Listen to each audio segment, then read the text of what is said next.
Rəvan, nə olar icazə ver mən sənin üçün mahnı oxuyum. Oxu bana oxu. Amma demə xoşum gəlmədiyi mahnıdır da, gəl bura.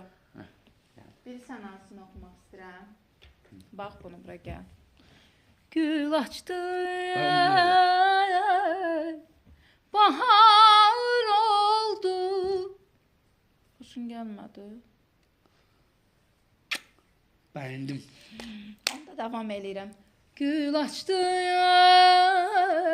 bahar oldu, yar məndən kənar oldu, İlk küçük şey unuttum. yar məndən kənar oldu. Belə naz ilə baxma, belə naz ilə baxma,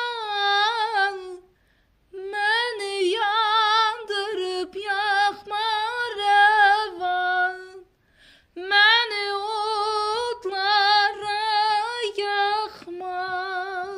Ayda küçük şey unuttuk. Nə? Dəqiqələr soyuğuna oxusun yaxşı olacaq. Rəvan. Soyuq tanıyırsan da. Nə? Soyuq tanıyırsan. Soyuq tanıyıram.